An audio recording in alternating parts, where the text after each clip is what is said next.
Hello and welcome to Stingray Tom's Florida and another Take 5 for Florida history. Today is the fourth part of the series on Florida's official state symbols. I'll be looking at the official shell, the horse conch.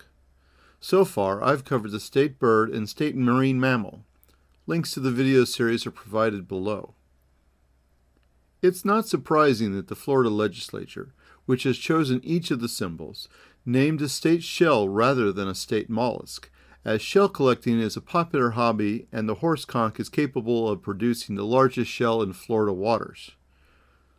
Chosen as a Florida symbol in 1969, the shell is native to the marine waters around the state and can grow to a length of 24 inches or 61 centimeters, making it the largest mollusk in American waters and one of the largest in the world. As part of the gastropod class of mollusks, a class that includes all snails and slugs, its shell is only eclipsed in size by the Australian trumpet that can reach a length of 39 inches or 99 centimeters. The horse conch isn't a true conch. It probably has the name because its shell is arguably similar to true conchs. As to how it got the horse part of the name, that's something I haven't been able to find out. Possibly it's the orange and brown color of the juvenile shells, or it's the fact that it can grow as big as a horse. Regardless, malacologists, experts on mollusks, really don't pay much attention to common names. To them, the horse conch is officially known as Triplophusus papillosus. Essentially a giant sea snail, it's a top predator among shelled mollusks. Maybe its common name should be shark snail or tiger snail, considering its hunting and killing abilities. It primarily eats other mollusks, including the lightning whelk and queen conch. It also has been seen eating hermit crabs, and in captivity there's evidence that it's willing to be a cannibal. This is based on a 2003 study by scientists in North Carolina. Horse conchs capture and smother their prey with their bright orange-red foot. They latch onto the part of their prey that is designed to pull its vulnerable part into the shell for protection. Then they munch the soft edible parts. Larger victims can take up to 3 days to be devoured. Like many other large predators, it's not particularly common in its home range, which extends along the Atlantic coast from the Carolinas, south around Florida and into the Caribbean along the Gulf Coast of the U.S. to Mexico.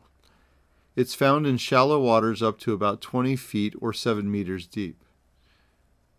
As can be seen, its shell changes color as it matures. My collection includes examples under an inch long to one about 18 inches long, 2 to 45 centimeters. Young horse conchs have orange-colored shells, while the adult shells fade to white, though they keep their orange mouths. The thick, sturdy, and beautiful shell was an important commodity in pre-Columbian times and was fashioned into a variety of tools and decorative items in what is now the southeastern U.S. and Mexico. Artifacts made of horse conch have been found throughout Florida, and examples have been found as far north as the Ohio River area due to the extensive trading routes of the Hopewell culture, to which Florida natives were connected. The large shell was used as a vessel for paint and ink by Maya scribes, and it can be fashioned into a horn or trumpet much like the queen conch shell. While they're not particularly common, as of 2020 the population of horse conchs around Florida is considered stable enough that they are legal to catch with a saltwater fishing license. While they are considered edible, it is reported that their meat is even tougher than queen conch, and preparing them should take a fair amount of tenderizing with a mallet to be appreciated. Preparation would thus be similar to queen conch, but eating the meat raw might not be advisable. They're not considered to be a commercial food, though that's not to say they've never been served in a restaurant. Now on to where you can find them around the Sunshine State. If you're lucky, pretty much anywhere along the coast up to a depth of 20 feet. Locations around the Keys have a higher level of shallow water sea life due to the coral reef, but horse conch can live in all areas around Florida. If you are extremely lucky, you can find the shell washed up on some beaches. The best locations are likely to be the west coast from St. Petersburg area to Naples and Marco Island. There's plenty of guides out there that list the best shelling beaches. If you have your heart set on owning one, I've seen them in pretty much every shell shop in the state, such as this one on Treasure Island. To see living ones up close, you'll need to visit one of Florida's fine aquariums, especially the ones that keep a larger variety of mollusks and small animals in their touch pools. The two aquariums I know that have live horse conchs on display most of the time are the Key West Aquarium and the Gulf Specimen Aquarium in the small town of Panacea on the Gulf Coast south of Tallahassee. Both are excellent facilities and have staff that would be happy to help you find them in their displays. I'm afraid I don't have any current images of the Key West Aquarium. I hope to be visiting it in the new year.